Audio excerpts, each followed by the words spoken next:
بەناوی خوای گەورە سڵاوتان لەبێت بەڕێزان ماوەی هەفتەیە کە شاندی حکوومەتی هەرێمی کوردستان بە سەرۆکاتی قوبات تاڵبانی لە بەغدادا بەڵام تاوەکو ئێستا لەبارەی یاسای قەرز و لەبارەی پرۆژە یاسای بودجەی 2020 نەگەیشتوونەتە ڕێکەوتن لەگەڵ لایەنە عێراقیەکان ئەم شەو لە بەرنامەی ئەمڕۆ لەگەڵ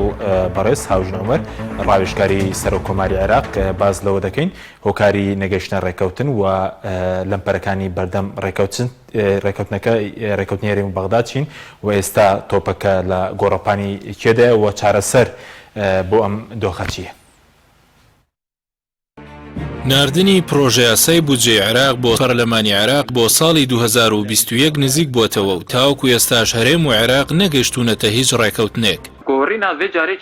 لەم بارەیەوە دکتۆر جەمال کۆچەر ئەندامی لیژنەی دارایی پەرلەمانی عێراق بە پەیامی ڕاگەیاند هیچ ڕێکەوتنێک لە نێوان هەرێم و عێراق نەکراوە. دکتۆر جەمال کۆچەر وتیشی دانوستانەکان دوو جۆرن، یەکێکیان بۆ بەشداریکردنی هەرێمی کوردستانە لە یاسای کورتێنانی دارایی، ئەویش بەغداد داوای 250,000 بەرمیل نەوت و نیوەی داهاتی خاڵە گومرگیەکان دەکات، بەڵام هەرێم ڕەتی دەکاتەوە نەوتەکەی ڕادەست بکات، بەڵکو ئامادەی بۆ ڕادەستکردنی داهاتی 250,000 بەرمیل نەوت دەربڕیوە.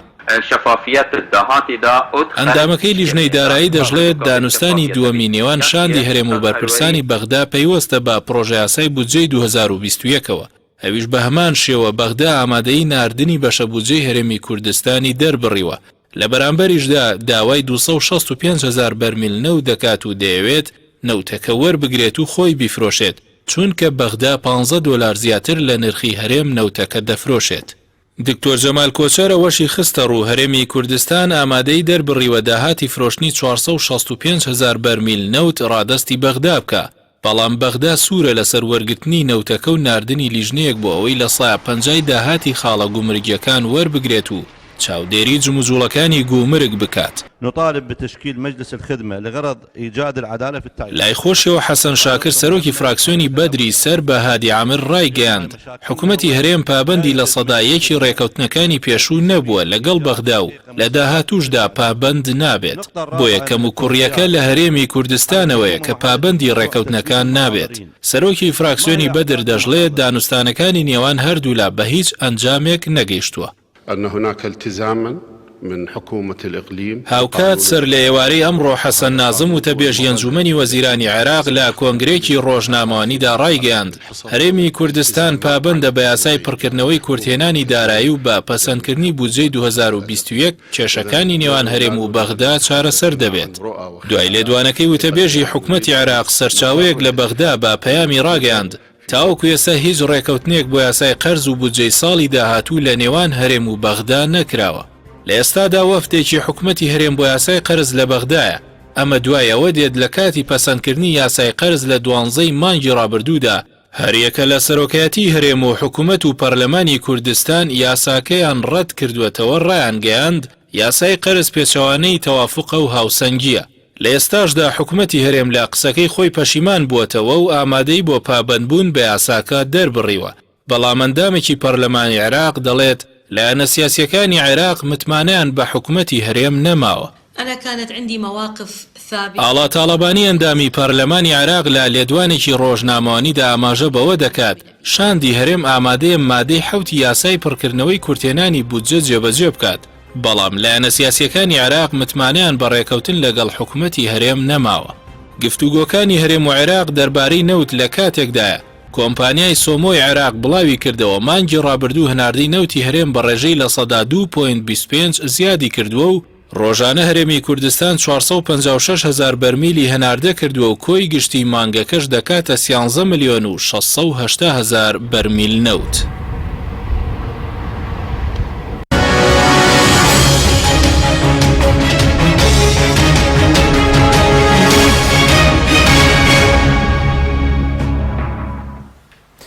جارێکتر سڵاوتان لەبێت بەڕێزان کاک هاوژین بەخێر بێن. سپاس زۆر سپاسان دەکەین. ئەگەر سەرتالەوە دەست پێ بکەین گفتوگۆکان هەرێم و بەغداد بەکوێ گەیشتون و وەفدی حکوومەتی هەرێمیش هەفتەیەکە لە بەغدادە، بڵین دوایین گۆڕانکاریەکان چی؟ بەناوی خۆی گەورە و میهرەبان لە ڕاستیە ئەگەرچی ئێمە لە سەرۆکایەتی کۆمارین، بەڵام لە ڕووی یاسایی و پرۆتۆکۆلی و سەرۆکایەتی کۆمار دەستگایەکی مباشیر معنی نییە بڵێن وەکو هەیئەتەکە بە مفاوەزات، چکە مفاوەزاتەکە لە بینی هەردوو حکوومەتدایە. بەڵام ئەوەی کە طبعاً سەرۆک کۆمار ئاگداری ورد و درشتی مناقەشەکانە، مەبەستم وەکو عناسرەکانی تری ناو ڕیاسەی جمهوریە یا بەندە بڵێن بە حکومەوەی کە لە بەغاشم لەناو وەفدەکەیانین ئێمە، چونکە لە ڕووی یاسایی و دوو موسسەی تر هەن کە مفاوەزاتەکە دەکەن. بەڵام ئەوەی کە ئێمە ئاگدارینەوە من بەڕاستی بیستومە بە شێوەیەکی گشتی تا ئێستا هیچ نەتیجەیەک نەبووە لە گفتوگۆکانی بینی هەرێم و بەغدا، و بەڕاستیش ئەوەی کە لە هەندێک سەرچاو من پێم گەیشتووە، یعنی تا ئێستاش بۆ ئەم گەڕی دانوستانە هیچ ئاسوەیەک بۆ ڕێکەوتن نییە. بە تەکید ئەمەش ئەسبابی خۆی هەیە کە ڕەنگە دواتر باسی بکەین، بەڵام من لە هەندێک پەرلەمانتاریش هەر بەڕاستی ئیستیفسارم کرد کە ئێستا حالیان لە بەغدان و ئەمڕۆ گەڕاونەتەوە بەغدا، پێیان وایە کە هیچ شتێکی تازە نەکراوە، هیچ تەتەورێک نەکرا ڕووی نەداوە لە گفتوگۆکانە ئەگەر چی سەردان و بەسەرکردنەوەکان هەن. و پێشم وا بێ بینێ سەعات 4 بەڕێز با تاالبانی لە پەرلەمانی عێراق حزوری دەبێ و ڕەنگە هەندێک لە پەرلەمانتاران پرسیاریان هەبێ داوای بەرچاوڕوونی بکەن لەسەر کۆمەڵی قەزایە. بەشێ لەم سەردانیانە ئێمە خۆمان لە بەغدا دەزانین، بەشێ لەم سەردانیانە شتێکی پرۆتۆکۆلینی، یعنی ڕەنگە سەردانی عەمەل نەبن. ئەوەی کە گرنگە مەسەلەی ڕێکەوتنی بینی هەردوو جیهازەکەی ناو دەوڵەتی عێراقیە کە بریتیە لە حکوومەتی عێراق لەگەڵ حکوومەتی هەرێمی کوردستان بەو شێوەی کە لە یاسای پڕکردنەوەی کورتێنانی داراییە هەیە، چونکە بەڕاستی یەکێ لە گرفتەکانی ئەم جارە ئەوەیە کە پێشتر وەکو چۆنەڵێ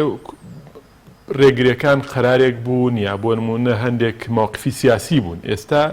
بەشێک لە پێکێنەرەکانی عملی سیاسی لە عێراق بە تایبەتی هێزە دەستڕۆیشتوەکان قەزەکەیان بردە چوارچێوەیەکی یاساییەوە. یاسا ئێستا دیوارێکی کۆنکرێتی داناوە لە بینی ئەوەی کە شایستە دایرایەکانی هەرێمی کوردستان بێ و کۆمەڵێ مەرجی دیاری کردووە بۆ ئەوەی کە ڕێکەوتن ڕوو بداوە ببێ بە هۆکاری ئەوەی کە جارێکی تر شایستە دارایەکان بێ بۆ هەرێمی کوردستان و حقوق و واجباتی هەردوو لە بڕیار بدرێ. لە یاساکەیان ڕاستە چۆنەڵێ دەواازەیەکی هێڵدراوەتەوە بۆ ڕێکەوتن کە بە تایبەتی چۆنەڵێ دەسەڵات دراوەتە کۆمپانیای سۆمۆ کە دیاری بکات چەندێک وەرەگرێ لە حکوومەتی هەرێم لە ژمارە و ڕێژەی نەوتی هەنار دەکراو. بەڵام بەڕاستی بە شێوەیەکی گشتی تا ئێستا بربەستەکان گەورن و هیچ ئاسۆیەک نییە بڵێ بەیانی یا دوو بەیانی ئەوە دەکرێت. پێشم وایە زۆر خەبەر کە بڵاو دەکرێتەوە، ڕاستە ئێمە پێویستە ئینسانی گەشتبین بین، ناکرێت ڕژبینی بڵاوکەینەوە. بە تایبەتی ئەم ئیتفاقیە پەیوەندی بە تاکتاکی کۆمەڵگەی کوردیەوە، پەیوەندی بە ئەزمموی کوردیەوە هەیە، بەڵام ناچاریشین حقیقت بڵێن و بەڕاستی ئەو ڕێچکەیە دووبارە نەکەینەوە کە هەندێک دەستگای ناو حکوومەتی هەرێمی یا دەسەڵاتدارەتی هەرێمی کوردستان ئاگامان لێ کۆمەڵی دیعایەت لە سەروبەندی هەر موعیدێکی مەعاژ یا هەر قەزەیەکی ئاوە یا خۆپشاندان کۆمەڵی دیعایەت بڵاو دەکەنەوە کە دەیانەوێت چۆنەڵێ ئەو خەڵکە خاوکەنەوە لە دەربڕینی ناڕەزایەتەکانی خۆیان بەرامبەر پێنەدانەوەی کە دەڵێن هەرێم و بەغداد ڕێککەوتون بۆ کاتکوشتن و بۆ وێرکردنەوەی دۆخی جەماوەریە. من ناڵێ بەشێک لە پەرلەمانتاران دەسەڵات میدیاکانیان ینی ڕازگۆنین لەگەڵ خەڵک دەڵێن هەرێم و بەغداد ڕێککەوتن. من قەناعەتم جارەمە دووبارە بۆ تۆ لە کاتی ڕۆشنی وەفدەکان. من قەناعەتم وایە بەشێ لەو میدیانەی کە کاریگەریان هەیە لە هەرێمی کوردستان و بە پارەی تاڵانکراوی یا بە سامانی گشتی گۆشت کراون و تەغزیە دەکرێن، ئیشیان بەلا ڕێدابردننی بەشێ لە واقعە و بەداخیشەوە بەشێ لە پەرلەمانتارانی دەسەڵاتیش لە بەغدا وێنەیەکی حەقیقی لەوەی کە لە بەغدا ئەگوزەرێ نەقڵ ناکەن بۆ بەرپرسە سیاسیەکانیان یا بۆ دەسەڵاتدارەکانی خۆیان لە هەرێمەوە. بەڕاستی لە پێناوی کۆمەڵێ بەداخەوە ئەمە قسەم لەسەر فئەیەکی معەیەن نییە بەڕاستی کە ئەڵەم دەسەڵاتداران خەڵکی باشیشی تایە، بەڵام کۆمەڵێک هەن کە بەڕاستی لە پێناوی بەرژەوەندی حیزبی لە پێناوی بەرژەوەندی شخصی وێنایەکی ڕاستەقینە نادەن. بۆیە ئیعلام لەلایەک خەڵک چاشە دەکا بە تایبەتی و ئیعلامانەی کە محسوبن بە شێوەیەکی مباشیر و غێر مباشیر لەسەر دەسەڵاتدارانی هەرێم وێنایەکی ڕاستەقینە نادەن بە خەڵک. لە زۆر مەلەفدا بەڕاستی هەستەکەی کۆمەڵێشت باس دەکرێت ئەسڵی نییە. بۆ نمونە لە موچەی پێشووی ئەم موچەیە ناکە ئێستا تەوزیع کرێت لە هەرێمی کوردستان موچەی پێشووتر کە تقریبان وەزن 58 ڕۆژ 59 ڕۆژ پێش ئێستا تەوزیع کرا ینی من خۆم ئاگدارم لە بەغدا ئێمە ئەمانزانی هیچ 320 ملیارێک نایە بۆ هەرێمی کوردستان ئەمانزانی شتەکە بڕابووە بەڵام سێ یەکشەمە بەدوای یەکە من ئەم بینی ئەم دیعایە نەفسێ لە ناو بازار و کە ئەوە بڕیاریان ناوە سەرەتای هەفتەی داهاتووینە یعنی سێ هەفتە چۆن ئەویان کرد بۆچی بۆی ئەو خەڵکە لە چاوەڕوانیا بهێڵنەوە بۆن من تۆ کە ئەزانی شتێک بڕێوەیە یعنی کە معلومەیەکت پێ دەدرێت لە کۆمەڵێ مۆقیف و هەڵوێستی تر سار دەبیتەوە بۆ نمونە گەشتەکە بە حەسمی پێت بووترێ کاکەوە نایە و مەعاش نادرێەوە ئەوە ناکرێت ڕەنگە تۆ بیر لە ڕێگە چارەی تر بکەیتەوە وەکو هاوڵاتی وەکو هێزە سیاسیەکان وەکو معارەزە وەکو نێنەرانی کورد لە بەغدا لە هەرێم وەکو هەموو کەسەکانی ترکە لە ناو پرۆسی سیاسیان بەڵام زۆر جار ئەم وێنە نادرێ بە خەڵک بە کۆمەڵی ئامانجی سیاسی و بەڕاستی کێشەکە زۆر لە شێوەیەکی مسەغەرتر و لە شێوەیەکی ناواقعی دەخرێتە ڕوو بۆچی بۆ ئەوەی خەڵک شێوازێکی تر یەکێ لە کێشەکان کاک حەکیم لە ڕابردووە ئەوە کراوە ئێستا ئێمە بەشێکی دەبینین بەشێ لەو شکستەی کە نوێنەری ئەم پرۆسی دەسەڵاتدارەتی لە هەرێم کە هێناوێتی لە بابەتی تاوتوی مەسائلی مالی ئیداری و سێکتەرەکانی تر لە بەغدا وەفزی سەرکەوتوو نەبوون کە هاتوونەتەوە زۆر جار شتەکە وەکو شەڕی نەتەوەی باس کراوە وەکو کێشەی نەتەوەیی و مەذهبی و شەڕی چۆنەڵێ نەتەوەیی عێراق لەگەڵ کووردا لەگەڵ میلەتی کووردا باس کراوە لە ئەساسی شاکە دەچی بەدوایە سیرەکەی شتەکە بەو شێوەیە نییە مەسەلەکە شەڕی ئەوەیە تۆ بە عقلەتێکی دەوڵەتداری تاوتوی ئەم مەلەفە دەکەی یا ئیشی لەسەر دەکەی یا بە عقلێتێک کە هەر بۆ نمونە لە ڕێوە ئەتەوێ مەسەلەن کۆمەڵێ دەستکەوتە هەبێ و دوور لە پرۆسەی دەوڵەتداری دوور لە ڕێکارەکانی بەڕێوەبرن و ئەمانە مەسلحەتی خۆ پارێزگاری لێ بکەی زۆر جار ئەمەی دووەمیانە شکستی ئیداری لە بەغدا هیچ دەسەڵاتدارانی کورد زۆر جار بە شەڕی سیاسی و نەتەوەی وێناکراوە بۆ خەڵکی هەرێمی کوردستان بۆیە ئەم دەسەڵاتە بەشێ لەوەی کە وەکو کاری چۆنەڵێ خراپ بەرامبەر میلەتەکەی خۆی بەرامبەر خەڵکەکەی خۆی کردوتیەوەی زۆر جار ڕازگۆ نەبووە لەگەڵیان شەفاف نەبووە معلوماتی هەڵی پێداون وێنای غەڵەتی پێدا باشە بەس سەبارەت بەوەی کە خاڵی ناکۆ ئێستا چییە ئەندێک بۆ نمونە پێش بەرنامەکەش قسەم لەگەڵ هەندێک پەرلەمانتاری عێراقی داوان دەڵێن هەرێم دەڵێ داهاتەکە تەسلیم دەکەین بەڵام نەوتەکە تەسلیم ناکەین ئەمە خاڵی ناکۆکە یاخود بڵێن لەمپەرەکان لەسەر ئاستی هەرێم پەیوەندی بەوێ دوای لەسەر ئاستی عێراق سەرسەر لەمپەرەکانی بەردەم ڕێکەوتنەکە دەکەین خۆی لە ئەساسا ئێستا ئەوانەی کە گرفتی سەرەکین بە تایبەتیوانی کە دیارن مەسەلەی نەوتە ئەمە گرفتی هەرە سەرەکیە لە بینی عێراق و هەرێمی کوردستانە و خاڵێکی تر مەسەلەی مەرز و دەواازە سنووریەکانە کە بەڕاستی ئەوەی لە مەرز و دەواازە سنووریەکان ئێمە بینیمانە ڕوئەداوە راپۆرتی پەرلەمانتاران و ئەوانەی کە متابعی قەزەکەیان کردووە شتێکە قابلی قبول نییە ئەگەر بەغداش زۆرمان لێنەکە هەر ئەیبە بۆ پرۆسەی بەڕێوەبردن بۆ دەسەڵاتدارانی هەر شوێنێک کە ئەوە پیشیان بێ خەریکی قاچاقچێتی بن تا ئاستی ئەوەی سەرروپێ قاچاق بێ لە وڵاتێکە تۆ هەزاران و حاشا لە ڕووی بەڕێستان و بینە وڵات سەرە بڕێ و سەرروپێ هەیە و شت هەیە بەڵام تۆ تەنانەت ئاستی تیجارەت ئەوەنە دابەزێ ئەوەنە چۆنەڵێ سومعی لاواز بێ و مافیاگەری و قاچاقچێتی لە مەرزەکانە بگاتەوەی سەرروپێ قاچاق و نازانم دووگی قاچاق و ئەوشتانە بێ خاڵێکی تر بریتێ لە مەسەلەی هەڵاوسان و زۆری ژماری موچەخۆران لە هەرێمی کوردستان با ئێمە نەڵین فەرمانبەران چونکە فەرمانبەر ناوێکی قانونی یاساییە فەرمانبەر ئەوەیە کە بە یاسایەک بە موعیدێک بە شێوەیەکی یاسایی لە کاتی خۆیان تەعین بووە و خزمەتی هەیە و حقوقی یاسایی هەیە بەڵام ئێمە دەڵێن موچەخۆر یعنی ئێمە کە باس لەوە دەکەین زیاتر لە 1,200,000 کەس موچەوە دەکرێت لە هەرێمی کوردستان لە زۆر سیاقا بیستومانە کە ئەمە تقریبا نیوەی خەڵکی بەندیوارن نیوەی دیار نین و بەڕاستی لایەنەکانی عێراق کە ئێمە دەڵێن بۆ 15 ملیۆن بۆ 15 محافظەی تری دەوڵەتی عێراقی 3 ملیۆن شتێک موچەخۆرمان هەیە تقریبا بۆ نزیک زیاتر لە 30 ملیۆن ئەگەر نەژڵین 35 ملیۆن چونکە ئێستا عێراق بە پێی تەخمیناتی وەزارەتی پلاندانان 40 ملیۆنی تێپەڕانوە ئێمە پێمان وایە کورد کە هەرچەنە سەرژمێری نییە نزیکی ئێمە ئەگەر بە 7 ملیۆنیش خۆمان تەخمینکەین بۆ نمونە یعنی تقریبا عێراق بۆ زیاتر لە 30 ملیۆن کەس بۆ 15 پارێزگای ئەڵێمە 3 ملیۆن و شتێکمان هەیە بڵێن کەسرەکەین بیر نەما موچەخۆرمان هەیە مۆزەفمان هەیە چۆن ئەو نەعەدالەتیە قبولکەین بۆیە بەڕاستی ئەوانەی کە گرێکوێرن لە بینی هەرێم و بەغدایە بە تایبەت بتوانین بڵێن لەو سێ مەلەفەیە کۆیکەینەوە ڕاستە کورد داوای کۆمەڵشتی ترەکە بەڵام بەڕاستی دیارترین عینوانی ئەم ئەزمەیە کە لە بینی هەرێم و بەغدا هەیە ئەم چەند شتێ دەواازە سنووریەکان نەوت مەسەلەی زۆری موچەی باشە بەس ئەو کێشەی کە دروست بوو لەسەر داهاتەکە داهات تەسلیمکەن نەوتەکە تەسلیم نەکەن ئەمە هیچ پەیوەندێکی بە بەرژەوەندی خەڵکەوە یاخود پەیوەندی بەوەیە کە ئەگەر نەوتەکە لێرە بمێنێتەوە سیستەمی حکومڕانیەکە بەم شێوە دەمێنێتەوە ناگەڵدرێت نەوتەکە لە دەستخواندا بمێنێتەوە لە ڕاستیە ئەوەی کە باز دەکرێەوە لە ئێمە دیارە ئەگەر سەیری ڕوتی مناقەشەکانیش بکەیوە ئەو عیبارەتانەی بۆ نمونە بە تایبەتی لێدوانەکانی بەشێ لە بەرپرسانی هەرێمی کوردستان دەڵێ ئێمە ئامادەین داهاتی نەوت ڕادەستکەین ناڵێ ئامادەین نەوت ڕادەستکەین چونکە بە فعلی منیش و جەنابیش و زۆر کەسی شەزانێ ئەم نەوتە بەشێکی زۆری تەسەڕوفیەکردنی لە دەستی هەرێمی کوردستانە نەماوە ڕاستە ئێمە هەموو وردەکارێکی نازانین بەڵام ئوسوڵی قەزیەکە بەو شێوەیە دەڕوا کە ئەمە چەند بنەمایەکی تێدا بێت طبعا ئەمە چەند گروپێکی کۆمەڵایەتی و فەرمانڕەوا لە عێراق لە هەرێمی کوردستانە لە مستەفیدن نەک خەڵک باشە ناشەفافیەتی تایە لە هەموو ناحیەکانە لە مەسەلەی ناردنی ژمارەی بەرمیلەکانە بە حەقیقی تۆ تا ئێستا نازانی چەندێک دەڕوا نازانی داهاتەکەی چەنە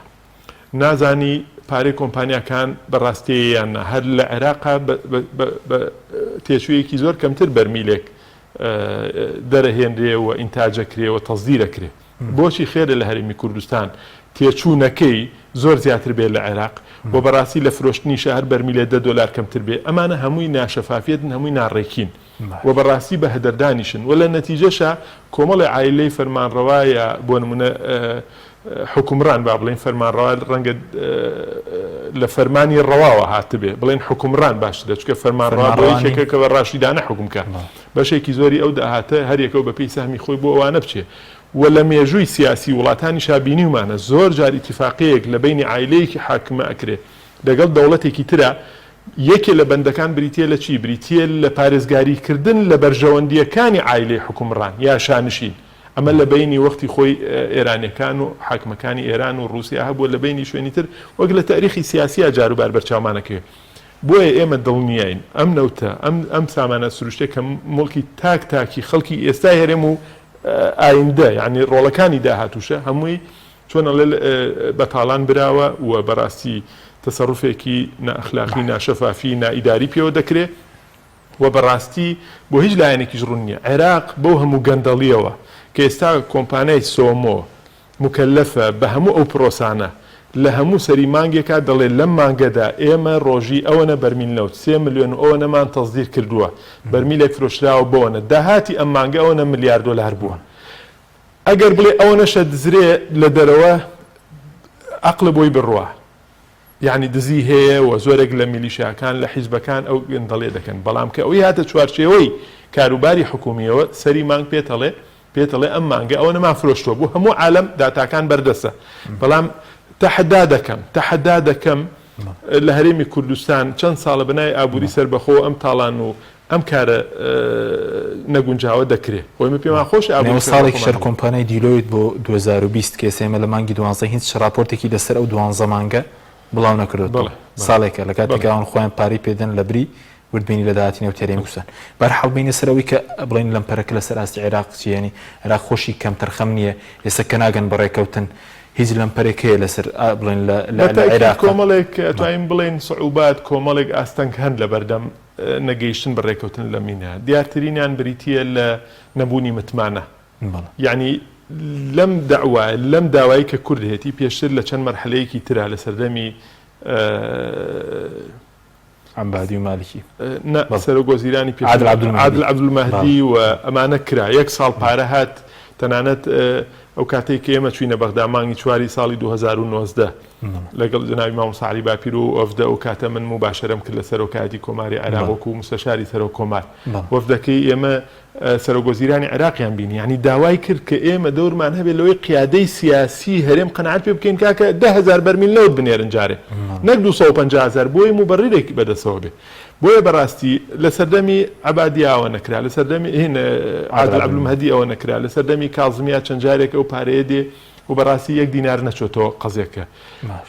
ناو خەزێنەی عێراق و بەڕاستی یعنی وا دەرەکەوێت کە کورد نەیتوانیوە التیزام کا بۆ ئیمزایی کە کردوێتی لەسەر ئیتیفاقەکەەوە بە ئیتیفاقەوە نابێ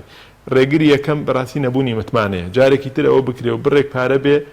بەڵام دوجار هەرێم نەچێتەوە ژێرباری قەزێکە. مەسلەی قەیرانی دارایی عێراقمان هەیە. عێراق خۆی ئێستا ئەزمەیەکی قوڵی دارایی هەیە بە دوای ڕێگە چارەکانە ئەگەڕێت چۆن وا بکە کە مەسلانی کەم بتوانێت موچەی خەڵک دابینکە. ئێستا عێراق بۆ نمونە باز لە گرانکردنی دۆلارە کرێ، باز لە کەمکردنەوەی بەشێ لە مخەساتە کرێ، شەڕەکە لە پێناوی چیە؟ لە پێناوی ئەوە بدرێ خۆشی ئەزمەی مالی هەیە. ڕەنگە لە ساڵەکانی پێشووە کاک حەکیم کە عێراق داهاتێکی باشتری هەبوو، بەرمیلی نەوت لە سەر $100 بوو، ئەم کێشانە هەر هەبووە، بەڵام بەهۆی زۆری نەبوونی قەیرانی دارایی و زۆری داهاتی عێراقەوە هەندێک شت چۆنەڵێ خراوەتە لا و جارێ دەستی بۆ نەبراوە. بەڵام ئێستا عێراق خۆی ئەزمەی مالی هەیە. اینجا بەڕاستی ئەمە مەسەلێکی کوردیشمانەیەڵێ پیاو کە فەقیر بوو قەرزی کۆن و خزمی دووری بیرەکەوێتەوە. عێراق ئێستا کە خۆی پێویستی بە سویلێ و پێویستی بە داهاتە و پێویستی بە پارێ و ئەزمەی مالی هەیە، بەتەکید ئەمە واکە سەختگیرەیەکی زیاتر بکە لەو ڕێکەوتنانەی کە ڕەهەندی داراییان هەیە. مەسەلەی انتخاباتی پێشوەختمانێ بەڵێ ئەوش دەوری هەیە، چکە بەڕاستی بەشێ لە دەرهاویشتەکانی انتخابات چێ بریتێت لە مزایداتی سیاسی لە هەڵوێستی جەماوەری لەم قەزیانە. هیچ هێزێکی سیاسی ئامادە نییە تەسحیە بدا بە دەنگی خۆی بە جەماوەری خۆی لە پێناوی ڕێکەوتن لەگەڵ هەرێمی کوردستانە کە ئێستا وێنەیەکی خراپ هەیە لێ سەبارەت بە ڕێکەوتن لەگەڵ هەرێمی کوردستانە. وێنە خراپەکە بۆی چی؟ وێنە خراپەکە ئەوەیە کە هەرێمی کوردستان نەخۆی پارە دەداوە، پارەی ئەو خەڵکەش دەبات لە عێراق، بەشێ لە داهاتی ئەوانیش دەبات. دەیان جار منیش و جەنابیشت و بینەرانی بەڕێزیش ئەم عیبارەتیان گوێ لێ بووە لە کەناڵەکانە بە کوردی بە عەرەبی بە ئینگلیزی، ئەڵێ پارەی خۆی بۆ خۆیە با، بەڵام دێ داهاتی خەڵکی بەسڕی ئێمەشە بە داهاتی نەوتی بەسڕە دەبا، نەوتەکەش بۆ خۆیە فرۆشێ. لە کاتێک ئەمە لە بەسڕە بۆ نمونە کێشەی ئاوی خواردنەوەمانەیە، کێشەی ئاوی سازگارمان هەیە بۆ خواردنەوە. بۆیە بەڕاستی ئەمە وێنایەک یا ئینطیباعێکی نەبوو کە داهاتی نەوتەکە لە کوردستانە بۆ خەڵک سەرف ناکرێ، نابێ دەسەڵاتدارانی عێراق و شەقامی عێراقی ژەوان لەبەر چاو بێ داهات و بڵین سامانەکەی کوردستان ئێمە لە بابەتی ڕێگرەکان نین، بەڵام من ڕێیەکم هەیە و بە تەماشم بەڕاستی بیکەم بە وتارێک. یعنی هەموو لایەک دەبێ ئەو بزانن و من شخصی خۆم بەشێ لە بەرپرسەکانیش کە بینیمانن عەرەبەکان و عێراقیەکان پێمان وتون لە سوننە و لە شیعەش ئێمە ئەتوانین بڵێن پێمان وایە و لێشیان قبوڵ ناکەین و بە شتێکی بابەتیشی نازانین کابرا بەس بڵێ هەرێمی کوردستان یا قیاداتی هەرێم طرفی مەسئولە بە دەرەجەی یەکەم لەو قەزەیە، یا هەر ئەو طرفی وەحید و تەنهایە لەم نەهامەتی کە بەسەر کورد و بەسەر واقعی کوردی و ئەزمموی هەرێم و شکستی ئیداری و مالی لە هەرێمی کوردستانە ڕوویداوە. من پێم وتم شتێکە من ناوم ناوە تەحالوف الفاسیدین، هاوپەیمانی فاسیدەکان چ لە هەرێمی کوردستان چ لە عێراق. ساڵانێکی زۆرە ئەم کێشەیە لە بینی هەرێم و بەغدا هەیە بە هەڵواسرایی ماوەتەوە. بۆچی چارەسەر نەکراوە؟ چەندین هێزیتر هەبوون غێری هێزەکانی دەسەڵات سیناروی حلیان ئەوە کرد. بۆچی تەرەفی عێراقی نهاتە پێشەوە؟ بەشێ لە مەسئولینی عێراقی بە حکومیەکانیشەوە بە وەزیریشەوە و بە هێزە سیاسیەکانیشەوە لە ئەنجامی وەرگرتن و موساومەی مالی لەگەڵ بەشێ لە هێزە گەندەڵ و فاسیدەکانی هەرێمی کوردستانە موساومەیان کردو لەبەرێ ئەو کێشانە بە هەڵواسرایی بمێنێتەوە. لە نەتیجە ئێمە ئێستا چۆنەڵێ باجی هەڵەی بازنەیەک دەدەن کە پێوترێت تەحالوفی فاسیدین، فاسیدەکانی بەغدا و فاسیدەکانی ئێرە. زۆر جارێ ئێمە بیستومانە بۆ نمونە چەندین وەزیر هەیە لەم هەرێمی کوردستانە ئیمتیازی دراوەتێ، ڤێلای دراوەتێ، شتی دراوەتێ. بۆ نمونە هەرێمی کوردستانیش نەهاتووە شتەکە بە شێوەیەکی یاسایی دەستوری لەگەڵ بەغا بڕێتەوە وەی ئەم کێشەیە ئەوە بێویتر خەڵک باجەکەی نەدا. شتەکان هەر بە سەفەقات کراوە، لە ژووری تاریکا کراوە کاکئین. بەشێ لەو فاسیدانەی بەغداش ئەبێ بێن ڕۆژێ لە ڕۆژان باجی ئەوە بن کە میلەتەی ئێمە وایلیاتوە. ڕاستە هەموو عێراقەزانەی ئێستا ئێمە بە سەدان هەزار بەرمیل نەوتەوە بە هەموو داهاتی مەرز و داهاتی گومرگی و مەرز و دەواازە سنووریەکان و داهاتی ناوخۆ هێشتا ناتوانێت مەعاش بدرێ کە من لە بەرپرسی باڵام بیستووە کە لەم هەرێمە دەسەڵاتی هەبوو ئەڵێ کاکە من ئەزانم کە ئەو پارێ زۆر زیاتر بەشی ڕاتبوو موچەی فەرمانبەرانی هەرێمی کوردستانەکە، بەڵام بەڕاستی گەندەڵی و چۆنەڵێ قۆرەخکردن نایڵێ ئەوە باش. بۆیە بەڕاستی ئەوەی کە بەرپرسی ئەم قەزەیە بەتەنها بۆ ئەوەی زوڵم نەکەین ناڵێن هەر ئەمان بوون بەتەنها، بەشێ لە فاسیدەکانی عێراقیشی تایە کە بۆ مەسلحەتی خۆیان ئەم کێشەی بینی هەرێم و بەغدایان هێشتەوە ئێستا کەوای لاتۆ بگاتە مەحەطەیە کە نەتوانن لەسەری بەردەوام بن، اینجا کێ باجەکەی دەدا خەڵکی هەرێمی کوردستان. باشە بەس وەکو باسی ڕێگریەکانت کرد بڵێن ئێستا لە سەراستی عێراق دۆستمان ماوە لە بەغداد یاخود کازمی کە زۆر پێشتر باز دەکرێت کە موچەکە بنێرێ، ینی وەکو دۆست کورد لە دوای سقوتی سەدامەوە لە عێراقی تازەیە دوو ئیمتیازی هەبووە کە ئێستا خۆی هەردووشی لە دەسەدا ئیمتیازێکانەوەی پێگەی سیاسی بەقوەتی هەبووە لە دوای ڕوخانی ڕژێمەوە کە ئەوە خۆی بەدەستی خۆی نەیهێشت ئەمە خاڵێک کە ئیمتیازێک بوو کە نقطەیەکی قووەت بوو کە کورد قسەی دەکرد خەڵک گوێی لێ دەگرت لە عێراقا ئێستا کورد یعنی چۆن لە شکۆی لەکەدار بووە لە هەرێم لەسەر ئاستی تاک لەسەر ئاستی ئەزمون لە عێراق لە دەرەوەی عێراقیش کاکە سەیری میدیای جیهانی کە بزانە چی ئەڵێن لەسەر ئەم ئەزمونە ئێستا تۆ جاری وایە لە بەغدا سەیری میدیای عێراقیەکەیە بەگاڵتەوە باسی هاتنی وەفدی کوردەکە هەنی وەکو چۆن لە ئیسێزاکەن بە وەفدی کوردی بۆیە بەڕاستی کورد ئەمەیکە لە ئیمتیازەکانی خۆی بەدەستی خۆی ئەوەی کرد دوو هەم دۆستی هەبوون جگەل لە قووەتی خۆی دۆستیشی هەبووە بەڵام ئێمە وەکو چۆن لێ داشی دامەیە چییە یەک ئەم دۆستانە هەموو چیە هەموو لا ئەبێن کشیان لێەکەین و ئەویانەکەین و بوون بە سەرخۆرەش بۆ دۆستەکانی خۆمان وەکو عادل عەبدولمەهدی بۆ نمونەیەکێک بوو لەو کەسانەی کە اتفاقی لەگەڵ کورد هاوکاری کوردی کرد 1 ساڵ پارەی نار پاڕای کاکە بۆ ئەوەی منیش موقفم ضعیف نەبێ بۆ ئەوەی سەری منیش نەخۆن کاکە هیچ نەبێت تۆزێک وەرنە پێشەوە بۆی من بتوانم لەگەڵتانەوە بم کورد کاکە هەر ئەویشی ئیحراج کرد کورد نوێنەرانی خۆی لە بەغدا ئیحراج کرد و بڵێن ئەم دەسەڵاتداران نەڵێن کورد یعنی بەڕاستی ئەو دەسەڵاتداران تعبیر لە میلەتەکەی خۆشیان ناکەن من توام دوای بۆ بەچی نوێنەرانی کوردیان ئیحراج کردووە کاکە تۆ ئێستا لە بەغدا بەڕێزیوایە کاکەەوە ئێوە لە بەغدان بە وەزیرەوە بە سەرۆکایەتی کۆمار و سەرۆکی کۆمار و نوێنەرە کوردەکان و پەرلەمانتارانەوە بۆ ئەوەتان پێ ناکرێت ئێستا تۆش بەڕاستی ئەو هەموو داکۆکیە دەکەی بۆ منە جارێکەوت کرد 2 جارەوت 3 جارەوت کرد دەیان جار من ئاگدارم لە ئاستی باڵای بەم وەفدەدرا خۆم لە مەجلیسەکەیا بووم وتراوە کاکە گیان ئێوە پێویستە ئەم شتانە بکەن چۆنەڵێ ئەم ڕێ بۆ ئەو دێ ئەچێ بەردەوامبوون لەسەر ئەم قەزیانە ئەم خەلەلانەوە ئەکا ئەزمەی قوڵتری داراییتان لەگەڵ عێراق بۆ دروست دەکا ئێمە شتێک یەکلا بێتەوە لە ڕووی یاساییەوە کە مافی میلەتەکەمانە شەڕی لەسەر دەکەین بەڕێزان ئێمە جاری وا هەیە چین بە شوێن مشکلەی شەخصێکە بە دوای مشکلەی زیندوو مردووی ئەم هەرێمی کوردستانە و میلەتی کوردیا ئەڕۆین ئەچین بۆ سەماوە بە دوای ڕوفاتی ئەنفال و قوربانیان ئاڕۆین سێرەکێکرێ بە مزایدەی سیاسیەن ئیشەکەن بۆ شکانی شخصیت بۆ لەبەر ئەوەی حیزبەکەی من لەگەڵ ئەو حیزبە دەسەڵاتە فاسیدەیە بۆ نەبینی نییە یا ئەم کەسایەتی ئیشەکە بەرژەوەندی بەشێ لە دەسەڵاتدارانی فاسیدی خسوەتە ئەوە ڕێگری لە قاچاقچێتی لە مافیاگەری ئەوان دەکا و ئەوێ دەوڵەتدارانە و بە حکمێکی ڕەشید ئیشەکان بکرێت سیرەکەی بۆ نمونە کۆمەڵێشت من ئاگدارم لە سەرۆکاتی کۆمار ئیش لەسەر ئەوە دەکرات چۆن وا بکەین ناوی شەهیدانی هەرێمی کوردستان موچەکانیان بێنێتە سەربەخا کە لەوێ شەهیدی سەنگەر شەهید کە یەکلا دەبێتەوە کە بە فعلی شەهیدە باشە ملیۆنە و 200,000 دیاری نزیکی $1000 هەیە لێرە 500,000 درێ بۆ شێوەیەش کە هەیە لێ باشە ئەمە بۆ نەچوو ئەمە پرسیارە کە ئێمە هەوڵمان لەسەر نەتیجەمان لەسەر نییە بەڕاستی کێشەکەش لە بەغدا نییە کێشەکە لای ئەم بەڕێزانێ بەشێ لەو ڕێگریانەی کە جەنابەت باسێکی ئەوەیە تا ئەم دەقیقەیە نە نوێنەرانی کورد و بەڕاستی نە عەقڵمەندانی دەرەوە و ناوەی هەرێم نە عێراق و نە بەرپرسانی عێراقیش نەگەیشتونەتە ئەو قەناعەتەی کە بەڕاستی هەرێم بە فعلی بیوێ ڕێبکەوێت تا ئەم دەقیقەیە ژەمە ناتوانین چۆنەڵێ سوێن بخۆین لەسەر نیەتی دەسەڵاتدارانی هەرێم کە ئەیانێ بە فعلی چارەسەرێکی ڕیشەیی کێشەکانی بینی هەرێم و بەغدا بکەن باش یعنی ئێستا وا دەبینرێ بەڕاستی ئەمە لە چۆنەڵێ لەشتی هینە تاکتیک و ئەوانە دەچێ ینی وا هەستەکەی ئەم بەڕێزانە کە دەستیان بەسەر مەلەفینەوتەوە هەیە یعنی لەوانەیە چاڕێ ئەوە بنسبێتەوە سەر $70-80 و ئانە دیسانەوە دەستکەینەوە بە هەمان خەڕک و بچینەوە مڕەبعی ئەوڵ یعنی نیەتێکی حەقیقی زۆر جار نەبینراوە بە دەسەڵاتدارانی کوردەوە بۆ ئەوەی تەسفیر یا کێشەکان سفر بکەنەوە لەگەڵ بەغدا باش کاکە ئەگەر بە ئێمە دەڵێ بەڕاستی ئێمە پێتەڵێن بەغدا مقەسیر بووە لە زۆر مەحەتەیە بەرامبەر هەرێمی کوردستان خۆ بێدەنگ نەبووین لەم قەزیانە و بەڕاستی لە ڕووی مێژووییەوە کورد میلەتێکی ستەم کراوە لە عێراقا بەڵام ئێستا ئێمە قسە لە دۆسەیەکە کەین کە ڕەنگە بەڕاستی ئێمە بەشێکی باش مقەسیرین تایە وەگەرنا ئەگەر تۆ باسی تەقسیری عێراقەکەی بەرامبەر هەرێمی کوردستان بەڵێ لە زۆر مەسەلەیە تەقسیر هەبووە مەسەلەی مادەی 140 ئەنجام نەدانی سەرژمێری گشتی کە ئەم مەسەلەیە کە بۆ زۆر ئەمە ئیسفادەی لێ ئەکەین بۆ میزانیە بۆ کۆمەڵی قەزایی تر و بەڕاستی ئێمە ئەنفالمان لەسەر ڕووی داوە لە سەردەستی حکوومەتی عێراقی و ئەم حکوومەتە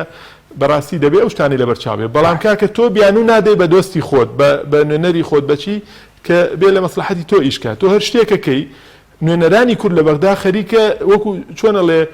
شاهدی زورمان لێ دەکرێت کەس ئامادەنی ئەم شاهدی زورە بکە جارە تۆ کۆمەڵێ پەرلەمانتارت گرانتیەوە بدەن کە هەرێم ڕێک دەکەوێت من قەناعەتم وایە تا ئێستا ئەگەر مەبەست دەوەی لەم سەردەمەیە یعنی تا ئێستا نیەتێکی جددی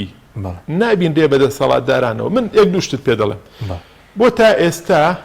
ئەو بەرپرسانەی کە بەرپرسی یەکەم لە مەلەفی نەوت کە بڵێن بەرپرسانی پارتی دیموکراتی کوردستان و سەرۆکی حکومت بۆ خۆیان ناشنە بەختە ئەگەر نیەتیان ڕێکەوتنە نزیکی مانگێکە ئەو یاسایە کە بووە مایی بڕینی بەشە بوجە و موچەی هەرێمی کوردستان لە بەغدا دەرچووە بۆ تا لە هەرێمی کوردستان نەقلی شایە و مزاهرات و توندوتیژی ڕووی نەدا و خۆپیشاندان گرژی لێ نەکەوتەوە نەچوونە ژێرباری ئەوەی کە بچن بۆ بەغدا لە بەغدا حێراکی سیاسی و جوڵەی سیاسی بە شێوەیە کە ئێستا شتێک ڕۆیە دوای 1 سەعات وەفد تەشکیلەکرێ ئەچن بۆ موقعی قەزیەکە ئەوە کەی دەوڵەدارێت تۆ میلەتەکەت لە برسا مردووە بەڵام یەک مانگ دانیشتووی تا زۆری لێ نەکە ئەگەر چوون بۆ بەغار ڕەوا بوو بێ بۆیە سەعاتێ دوایی دەرچوونی یاساکە ئەو بکردا ئەگەر ڕەوان نییە ئەزانی لە مەسلحەتی کورد نییە لەژێر زۆرە ڕووی ئێستاش مەیکە ئەگەر تۆ حاکمێکی ڕەشیدی میلەتەکەش پشتت دەگرێت بەڵام کێشەکە ئەوەیە تا ئێستا بەڕاستی ئەوەنەی من ئەوەم کردووە ئێمە قیراەکەمان ناوخۆییە ئێمە نەچوین مەسەلەن بۆ تەرەفێکی عێراقی بڵێن وڵا ئەوە لە پێچەوانەی ئەزمون و میلەتی خۆمان قسە بکەین بەڵام بە فعلی ئێمە ئەیبینین کە هەرێمی کوردستان تا ئێستا تەقسیرێکی زۆری پێوە دەبیندرێ و بەڕاستی لە کاتی خۆیان نایەتە سەر خەت بۆ حەلکردنی قەزەکان و جددیەتیشی پێوە نابێت. سوپاس دەکەم ناوبڕێکمانێ دوێ ناوبڕکە دەگەڕێمەوە لای بەڕێست بەڵێ بینێرانی بەڕێست ناوبڕێکی کورت و دەگەڕێنەوە وڵات. تۆپ ئارت تاکە بریکاری تۆڕی میدیایی کۆمەڵ بۆ بەرهەمهێنان و بڵاوکردنەوەی ڕێکلام.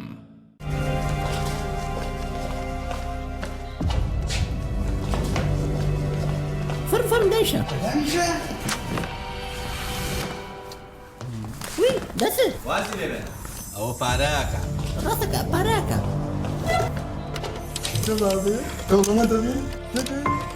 بسيطة بسيطة خبصة بسيطة بسيطة بسيطة شيء سير نبي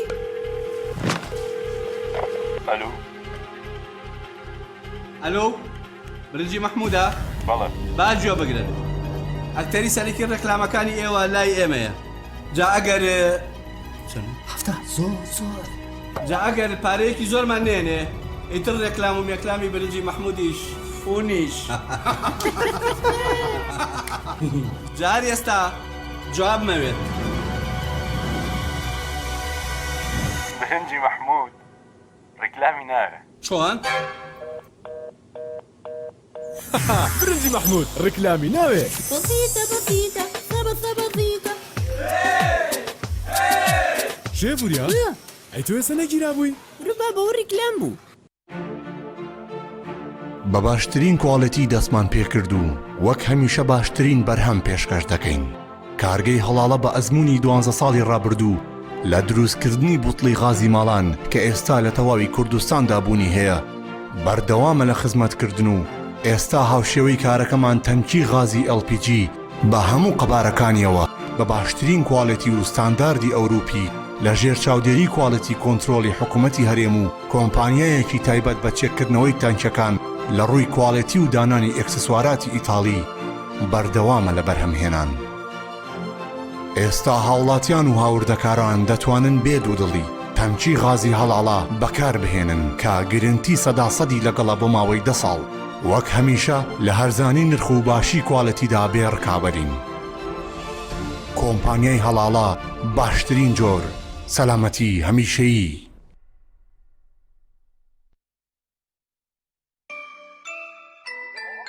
ئەم قڕاناوی چالاکە حەزی لە چپسێکی چاکە بۆیانینی لای تاکە زۆر تەندروستە و زۆر پاکە ئەم چەشناوی باریە حەزی لە چپسی نینیە نینی تامی سروشتیە هیچ چپسێک وەک ئەو نییە هەر جوانیش کڕێکی جوانە حەزی لە ئاهەنگێرانە لە یادی لەدایک بوونەکەی چپسی نینی بوو هەڵبژار دەکەی نینی هاوڕێی مناڵانە تامی خۆشە و بێزیانە بۆن و ڕەنگی هەمە جۆرە شێوە و قەبارەی زۆرە بشاری نینی تامێکی لە یاد نەکراو. برنجی سروشتی شیمال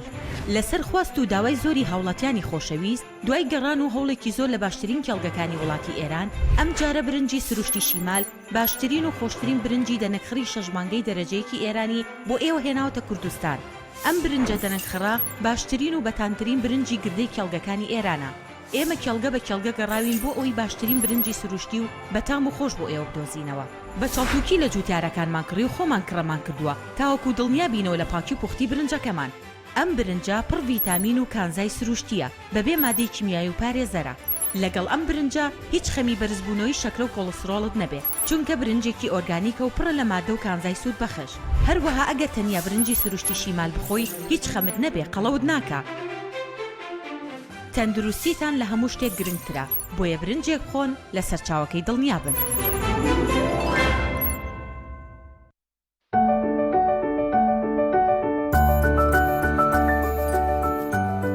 ڕاستە هەستی دایک بوون زۆر جیاواز و چێژبەخشە بەڵام بەرپرسیارەتێکی قورسیشە ئەرچی دایک پاراستنی تەندروستی و گەشەکردنی منداڵەکەیەتی. باشترین خۆراک بۆ منداڵەکەی شیری دایکە بەڵام لەبەر هەر هۆکارێک دایک نەتوانێت لە شیری خۆی بە منداڵەکەی بدات باشترین جێگرەوە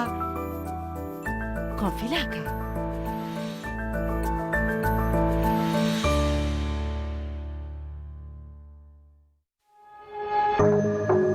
تۆپ ئارت تاکە بریکاری تۆڕی میدیایی کۆمەڵ بۆ بەرهەمهێنان و بڵاوکردنەوەی ڕێکلام.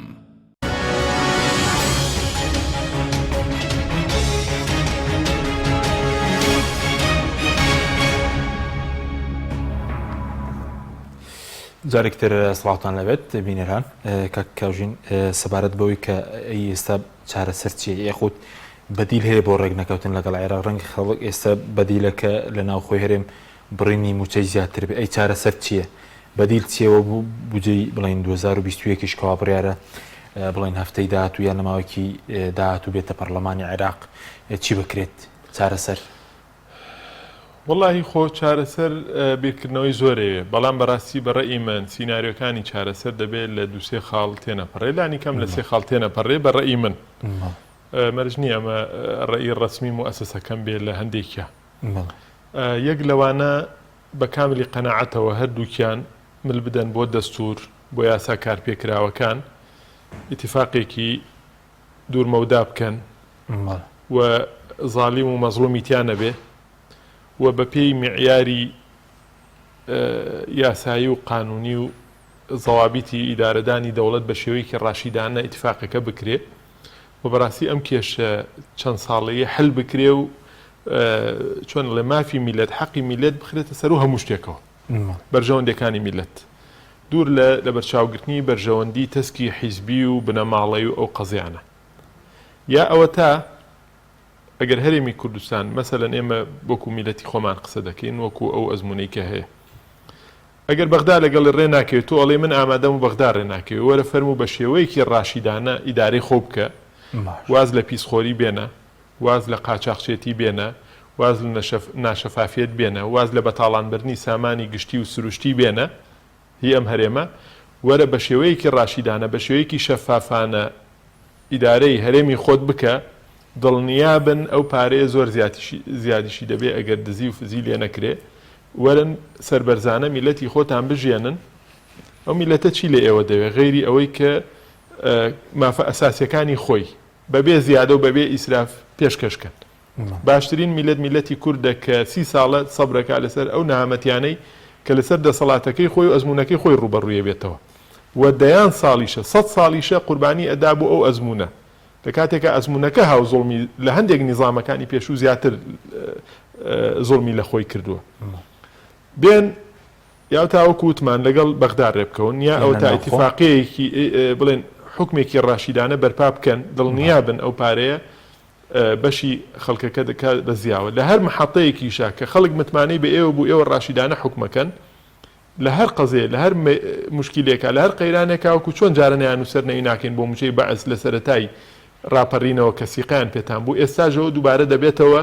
و خەڵک تەحەمولی مەسئولیەتەکە لەگەڵ ئێوە بەمەرجێ بزان کە ئێوە ڕاست دەکەن. سیناروی سێم کە ئەمە ڕێی شخصی خۆمە واتوانم بڵێم ڕەنگە خەڵکانێکیش باوەڕیان پێی بێ بەڵام ڕێی ڕسمی موەسسەکەم نییە. ئێمە ئەگەر پارتی بە دەرەجەی یەکەم بە ساحیبی ئەو مەلەفینەوە بزانینەوە بۆ بەگرێکیوەرە لەم قەزیەیە خۆ لە دەرەوەی پارتی ئێمە 34 نوێنەرمان هەیە لە پەرلەمانی عێراقا کە ئەگەر دەتوانین بڵێن بریتە لە گروپی 15 کە هێزەکانی دەرەوە یەکێتی و پارتین لەگەڵ سەربەخۆکان و لەگەڵ یەکێتی نیشتمانی کوردستانە. باشە کە دەنگێکی زیاتر لە زۆنی یەکێتیەوە دێ بۆ ئەوەی کە بەڕاستی حەلی ئەم مشکلەیە بکرێەوە زۆرێک لە بەرپرسانی یەکێتیش تەنانەت تا بەشەی لە هاوسەرۆکانی یەکێتیش باز لەوە دەکەن کە ئێمە جدین لە ئیتیفاقیە لەگەڵ بەغدادە. لە دەرەوەی ئەو دوو خاڵی پێشتر کە باسم کرد ئەو دوو چارەسەرە بۆ نمونە بەڕاستی ئەگەرە زانن پارتی نایەتە پێشەوە بۆ نمونە یعنی و پارتی ڕێناکەوێ و یەکێتی مل دەدا بۆ ڕێکەوتن لەگەڵ هێزەکانی ترا کە کێشەکان سفرکەنەوە بابێن تۆ زۆرینەی پەرلەمانتاریانی کورد لای هێزەکانی غیری یەکێتی و پارتی لەگەڵێکی لە بەغدا نوێنەرانی کورد لە بەغدا بێن ئەمری واقع ئیتفاقی ئەمری واقع بکەن و قەناعەت بە جیهاتی عێراقی بکەن کە ئەمە من ناڵێم ئاسانە و ناڵێم سەری شەگرێ بەڵام کە تۆ بیر لەوە دەکەیتەوە لەم جەوە پڕ لە حەیرانەیە سیناریۆکانی چارەسەر چی بن بەڕێی هاوژین وەکو هاوژین وەکو شخصێک کە بیر لەو کێشە سیاسیانە دەکاتەوە و لە ناو هەندێکشان معاشە دەکات بەڕێی من لەم سێ چارەسەرە نییە. چارەسەری سێم خۆ ڕەنگە زۆر بمان نەیخوازین ئەگەر چارەسەری یەکەم و دووەم بکە کوردی ژووتێتی گرێ بەدەست بکرێتەوە نایخەمە دەم. باشترین قەزیە کاک حەکیمگیان دوور لە هەر مزایدەیەکی سیاسی دوور لە هەر شێواندنی ڕاستیەک وە گەوجاندنێکی خەڵک ئێمە دەبێت لەگەڵ بەغدا ڕێبکەوین. چارەسەری کێشەی ئێمە تا ئەم ساتە وەختەش و تا مستەقبلێکی دیاریش لە ئێمە لەگەڵ بەغدایە. کێشەی ئێمە لە تورکیا چارەسەر نابێ کێشەی ئێمە لە ئێران چارەسەر نابێ کێشەی ئێمە لە ئەمریکا چارەسەر نابێ و لە سعودیش چارەسەر نابێ. باشە کێشەی ئێمە لەگەڵ بەغدایە لەگەڵ بەغدا عمقی سیاسەتی ئێمە بەغدا مەرکەزی ئێمە دەبێ ئێمە بچین لەگەڵ بەغدا بگەڕێنەوە بگەینە نەتیجە چکە بەڕاستی بارودۆخی هەرێمی کوردستان یا بارودۆخی بەشی ناو عێراق بەشی کوردستانی ناو عێراق لەوانی تر زۆر زۆر باشترە. ئێگە تۆ سەیری کە یعنی کوردانی باشوور کوردانی ناو دەوڵەتی عێراق بارودۆخیان لە هەر سێ بەشەکەی تری کوردستان باشترە. ئێ بۆ نایی لەگەڵ عێراق ڕێبکەی بۆیە ئێمە حەلی مفەزەل بەلامانەوە داواشمان ئەوەیە کە بگەینە نەتیجەیە کە زاڵم و مەزلومیتیانە بێ لەگەڵ عێراق و ڕێکەوتنێکی هەمیشەیی بکرێ بۆی ئەم کێشانە چارەسەر بکرێ و خەڵکیش مستەفید بێ لە ئەوڵ و ئەخیرە. بەڵێ بە نوێنەراتی کورد وتت ئەم دەسەڵاتداران نوێنەراتی ڕاستەقینی کورد ناکەن یاخود بڵێن هەیبەت و پێگەی کوردیان لە ئاستی عێراق شکاندووە بە ڕەفتارەکانیان نازان بە گەندەڵیە بەڕێی دارەدانە. ئەگەر ئێمە مەعایرەکان لێک بینەوە ئەزمەی شەرعیەت هەیە لە هەرێمی کوردستان و ئەو دەسەڵاتانە ناتوانانی بڵێ دەسەڵات لە هەرێمی کوردستان دەسەڵاتێکی شەرعیە و نوێنەری ڕاستەقینەی خەڵکە چکە بەڕاستی ئەمە ئەگەر شەرعێ باسی ئینتیخابات کەین تەزویراتێکی زۆرمان هەیە هەموو لایەکە زانن یعنی ئەنجا ئەم شەرعیەتە تۆ مەسەلەن چەندت هەیە هەر بەو هەموو تەزویرەشەوە ئەگەر دەنگی ئینتیخابات و کورسیژەوە بکات چەند دەنگت هەیە لە ناو پرۆسەی ئینتیخاباتە و تا تۆ بێی بۆ نمونە تەحەکوم بە مەسیری هەموو کوردەوە بکەی و بە لە ساسەکەیەوە و بەڕاستی تەسەڕوفاتەکان ئێمە پێشتروتمان یعنی بەشە لە هەتا لە معالەجاتی کێشە و قەیرانەکان یا لە بڕیارەکانی کە ئەم حکوومەتە دەرێکایە دەسەڵات بە شێوە ئەساسیەکەی باسکەین یعنی سلمێنێکە ئەو خەڵکە لە دۆڵێکایە و دەسەڵات لە دۆڵێکی ترایە. یعنی من بەڕاستی سێرم لێ دێ جاری وایە هێسابوون لە ڕۆژانی ڕابردووە یعنی جاری وایە خۆپیشاندە ئەم هەموو ڕۆڵی کوردە کوژرا بە هەر ئەو نمونەیە بڵێن هەژ ڕۆڵی کورد شەهید بوو لە ماوەی دووسێ ڕۆژان لەو خۆپیشاندانەیە. ڕاستە ڕەنگە ئێمە لا حەزەمان هەبێ لەسەر ئەوەی کە خۆپیشاندان نابێ بە ئاڕاستی تونند و تیژیا بڕۆ بەڵام گلەیەکە بەشێکی زۆری لەسەر ئەوەیە کە ئەو خەڵکەی گیانەوە ئەو حاڵەتەی کە پەنا بۆ هەموو ڕێگە چارێک بەرێ بۆ دەربڕینی ناڕزایەتەکەی خۆی باشە لە بەرامبەرە خوێنی هەش شەهید هەژ ڕۆڵی ئەم کوردستانە خێر لە خۆ نەدیوە هەش بنەماڵی مافخورا و لەم هەرێم کوردستانە نەیکردە بۆ نمونە کە چۆنە لێ سوکایەتیەک بە کادرێکی حیزبی دەسەڵاتدار هەموو سەرۆکایەتەکان نوێنەرانی بڕیار بەدەست لە هەرێمی کوردستان پێشوازی لەوە کە مەڵام پرسەنامەیە ناچێ بۆ ئەو کەسانە و بەڕاستی گوێ لە داواکانیان ناگیرێ. ئەمە ئیسلمێنێ کە تۆ بەڕاستی دەسەڵاتێک دێ لە ئاستی داواکانی تۆیانی باش ئێمە من تەمەناکەم هەرێمی کوردستان دەسەڵاتێکی ڕاشیدانە هەبێ چکە دەسەڵاتێکی ڕاشیدانەت هەبێ دموکراسەتێکی فعلیت هەبێ سەروەرەیەکی ئابووریت هەبێ و بەڕاستی قەزای عادلت هەبێ ئەمە هەمومان لێ مستەفیدین ئەگەر منیش و حیزبەکەی منیش زۆر بدۆڕێن لە ئینتخاباتە بەڵام بەڕاستی بەو ئەقڵێتە کە ئێستا ئیدارەی هەرێمی پێدەکرێت ئێمە بەڕاستی بەرەو داڕوخانێکی گەورە دەڕۆین و بەڕاستی چارە نووسێکی زۆر لێڵمان هێناوەتە پێش بۆ ئەزمموی هەرێمی کوردستان ئەجا بەڕاستی ئێمە وەکو میلەتە لە شوێنی خۆمان ئەوەستین جا بۆن منە دەسەڵاتێکی هاوشێوەی بەعز بێتەوە دەسەڵاتێکی دیموکراسی خواز بێتەوە دەسەڵاتێکی کوردی ڕاشیدانە بێ میلەت لە شوێنی خۆی مێنێتەوە بەڵام کێ ئەڕوا ئەو گروپەیە کە دەسەڵاتداری کردووە ئەوەیە بە شێوەیەکی سیلوی نایەچێتە مێژۆ بۆیە ئێمە کە ئەم قسانە دەکەین بەشێکی مەسلحەتی خۆیانە نەمان و تۆ کورسێکە بۆ ئێمە چۆڵکەن وتومانە باش بەڕێوە بەرن بۆی ناوتان بەباشی بچێتە مێژۆ نەک بۆ جارێکی تر بۆ نمونە قوڕکەنەوە بەسەر ئەزمموی کوردیاوە ئەزمموی کوردی تووشی هەڵدێران و ئاژبەتاڵ و چۆنەڵێ ماڵوێرانی باشە کاتمان کەمەوە 5 دقیقمانەوە بەس ڕەنگە خەڵکیش بسەر بکە بە تایبەت سەبارەت بە ڕۆڵی سەرۆک کۆمار لە کێشەکانی هەرێم و بەغداد توانیوێتی بارکی خۆی هەستێ لە مەسەلەی موچە یا بوجێ پەیوەندەکانە سەرۆکاتی کۆمار و سەرۆک کۆمار کاک حەکیم نوێنەرانی کورد لە بەغدا لە کێ پێک دێن باش بڵێن ئەوانەی کە لەسەر کیانی کوردی لە بەغدا باش لە سەرۆک کۆمارەوە وەکو باڵاترین دەسەڵات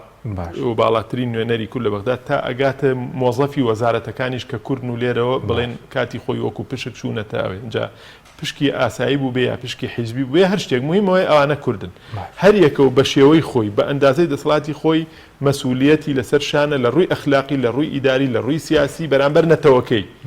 بەڵام ئەمە معنای چییە؟ ئەمە معنای ئەوە نییە کە تۆ وەکو وتمان بی بە شاهیدی زۆر لە قەزەیەکە کە من ئەگەر دەسەڵاتەکەشم ناحەق بوو بێم هەر دیفاعی لێ بکەم من پێتەڵێم یعنی بەتەنانەت بەشێک لە نوێنەرانی دەسەڵاتیش خۆیەوە بە یەکێتی و پارتیشەوە نەک بڵێن دکتۆر بەرهام یان نوێنەرانی حیزبەکانی دەرەوەی یەکێتی و پارتی کە ئێستا پیانەوترێ گروپی 15 بەشێکی زۆریشیان کە لە خزمەت مافەکانی کووردا بوون یعنی ئیشیان کردو بۆچی بۆ ئەوەی کە بۆ نمونە ئەم ناڕێکیانە ڕاستکەنەوە بەڵام سەیرەکەی دەسەڵاتێک جاری وایە لە هەرێمی کوردستان گوێ لە اعتیباراتی ئەوانیش ناگرێ ئەگەر پرسیارەکە بە تەحدید لەسەر سەرۆکی کۆمارە بەڵێ سەرۆکی کۆمار بەردەوام لە خەمی ئەوەدا بۆ کێشەکە حلکرێ هەتا دوایین ڕێی ئەوە بۆ توێتی ئەفزەل لای من ئەوەیە کێشەکە لەگەڵ عێراق چارە سەرکەم نەک بیر بچم بۆ ئەوەی کە من لە ڕێەوە موچەکە بەرمە بەغدا موچەی هەرێمی کوردستان خەمە بەردەمی خەزعەلی یا غێری خەزعەلیە هەندێک کەسایەتی تر کە بۆ معنایە من بۆ نمونە شتێک بکەم کە لە مستەقبەلی شال زەمانەتی نەبێ قسەکە لەوەیە کە من فراوانتر ئەڕوانم و جددیتر ئیشەکەم بۆ ئەوەی هەر لە بنەچەوە کێشەکان بە شێوەیە چارەسەرکەین کە مەترسی مستەقبەلیشی لەسەر نەبێ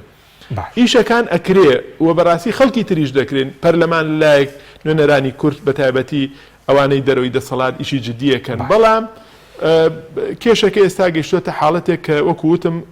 ئەگەر جاران یا پار بۆ نمونە یا 6 مانگ پێش ئێستا یەک دوو ڕێگر هەبێ ئێستا ڕێگرەکان زیاتریش بوون کە بەرەو هەڵبژاردنە ڕۆین و بەڕاستی زۆر جار لە تاقەی سەرۆک کۆماریش دەرەچێت چکە شتەکە ئەچێتە چوارچێوەیەکی یاسایی سەرۆک کۆماریش ناتوانێت مخالفەی قەزەی بکە کە پەرلەمان دەنگی پێداوە کردوێتی بە یاسا باشە دوو دەخەمانەوە سەبارەت بە هەڵبژاردننی پێش وەخت بەڕێوە دەچێت ئامادەکاری کراوە لە دوو دقیقە قسەکان توکێ سوپاس ئێستا هەر بڵێن لێ دوانی حکوومەت و مستەفا کاظمی باز لە سوربوونی خۆی دەکا و دەست بەو موعیدەشەوە گرێ کە بڕیاری داوە هەرچەنە ئێمە پێشتر لە سیاقی جیاجیای وتومانە لەو موعیدە ڕەنگە انتخابات فریان نەکەوێت چکە کۆمیسیۆن هەتا لە ڕووی فەنیەوە ناتوانێت فریای وەزعکە بکەوێت و تا ئێستا تەمیلی انتخابی نەبووە بە یاسا قیرائی یەکەمی بۆ کراوە لە پەرلەمان انتخابات ئیشەکانی بۆ دەکرێت لە ئاستی حکوومەتەوە لە ئاستی کۆمیسیۆنەوە لە ئاستی دام و دەستگا تایبەتەکانە و ئیشەکان چکە یاسای بۆ دەرکراوە کەوتۆتە سەرسکە بەڵام ئەوەی کە هەیە یەکەم وتمان من شخصی خۆم پێم وانێ لە 6 انتخاباتەکە بکرێت چونکە کۆمەڵێ خەتەواتی هەیە یەکێکیان بریتە لە تەمیلی دارایی بۆی یەکێکیان بریتە لە نزیکی 2 مانگ یا 45 ڕۆژ پێش انتخاباتەکە دەبێ ئەنجومەنی نوێنەران خۆی حلکە ئەمەش قەزەیەکە دەبێ لە بەرچاو بگیرێت چکە دوجار ئەو پەرلەمانتارانە دەنگەدەن پەرلەمان هەڵۆشێتەوە یان نا و بەڕاستی ئەمەش ئەبێ بەڕێکەوتن بێ خاڵێکی تر ئێستا کە وەکو تەتەورێک دەبین دێ بەشێ لە هێزە سیاسیەکان ئیتیفاقیان کردووە یا وەکو قەرارێکی سیاسی خۆیان باسیەوە دەکەن کە هەوڵ دەدەین انتخاباتی ئەنجومەنی پارێزگاکانی عێراقیش هەر لەگەڵ انتخاباتی ئەنجومەنی نوێنەرانی عێراقا بەڕێوە بچێ کولفەیەکی کەمترەوە بەڕاستی بۆ ئەوەی دەسەڵاتی محلی بە شێوەیەکی تعدیل کرا و چکە دەستکاری یاساکەشێکن هەڵبژێرەوە ئیستقرارێکی ئیداری لە عێراقا دروست بێ ئەمە تقریبان تەتەوراتەکانە سەبارەت بە هەڵبژاردن و دەرهاویشتەی هەیە و بەڕاستی ئێستا خەریکە تای هەڵبژاردن ڕوودەدا لە عێراقاوە هەندێک هێز هەر لە ئێستاوە کەوتونەتە مزایدەی هەڵبژاردن و بانگەشی هەڵبژاردن. بەڵێ سپاس دەکەم زۆر سپاس بۆ بەڕست ڕاشکاری سەرۆکۆماری عێراق لەم بەرنامەی لەگەڵ ماوەی سپاس دەکەم. سپاس بۆ بینێرانی بەڕست، سپاس بۆ هاوکاران، خواتان لەگەڵ.